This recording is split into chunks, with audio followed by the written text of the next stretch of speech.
Hi and welcome to the video. This is a Grainfather brew of a Director's English Ale. Director's Ale is a classic Courage Brewery made superior ale. Very nice flavours, very fruity and full bodied, very enjoyable. So here's the recipe, and this will actually be repeated in the YouTube description. Also, by popular demand, I'm now including US measurements in all of the videos. Enjoy!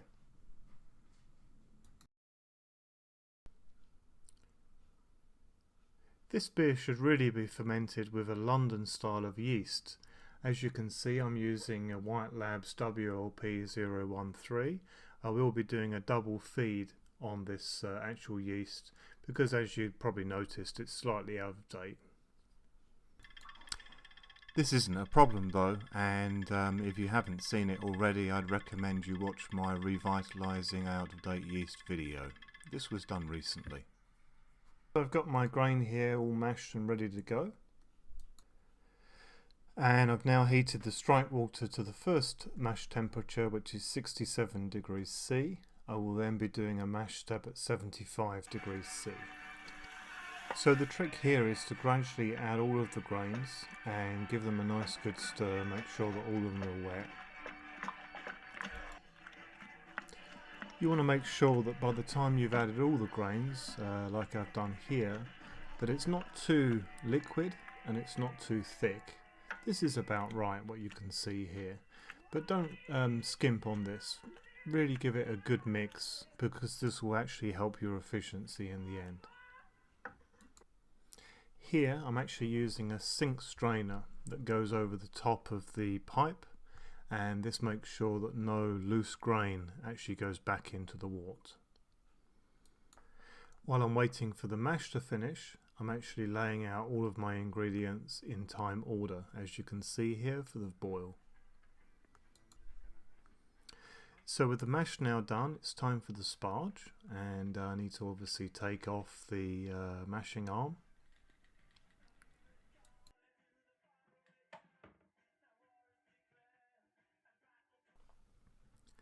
So here you can see that the wort has come to a very nice colour.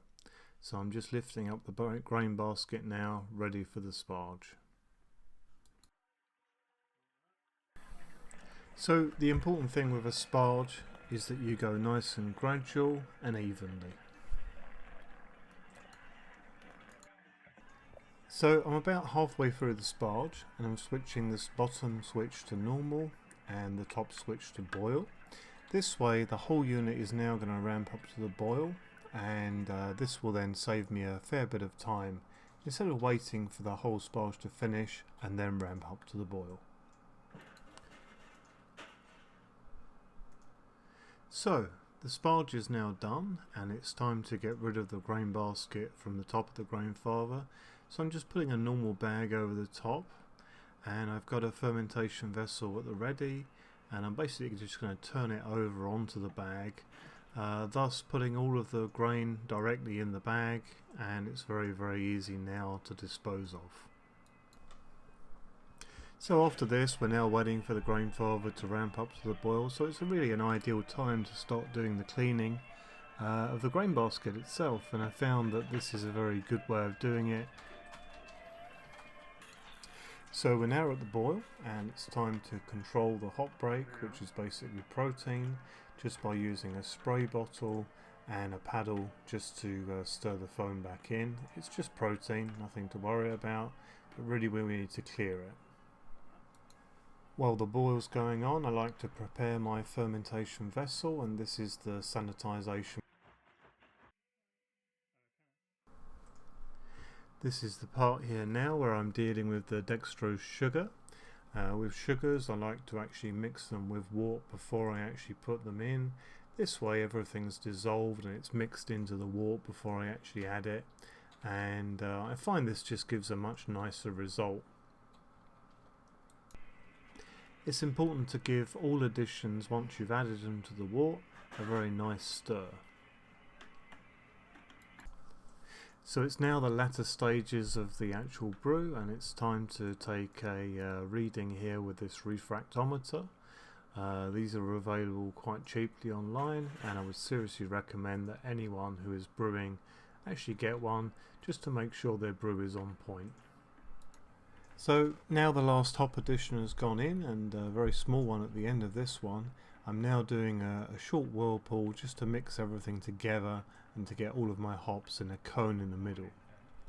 So here we go now with the cooling, and everything's recirculating round just to sterilize the unit, and I'm getting my yeast ready, giving that a good whisk up every so often just to take it off with the bottom so it's ready to pitch. So we're now at the actual pitching temperature, so the first wort starts now going in, and yeah, very happy with the colour of this one, looking rather nice. What I'm going to do now is put half of the wort in, and then the yeast goes in, and then in goes the rest of the wort on top of that yeast. As I'm sure you've noticed, I'm actually splashing the wort from quite a height here. Reason for this really is we want the wort to have lots of oxygen in it, which will help the yeast get off to a healthy fermentation. So good news here on the original gravity of this beer, and yeah, I'm very happy with the colour of this one too. So here it is now in the fermentation vessel. I've got my heat belt and my temperature controller all set up, and everything's nice and ready to go. I also use the grains from this brew to make a nice crisp bed. You just simply add some flour, and I've also added some raisins here, and yeah, it's quite nice, kind of chewy, nice healthy snack. So there you go, the end of another successful brew. So I hope you enjoyed the video.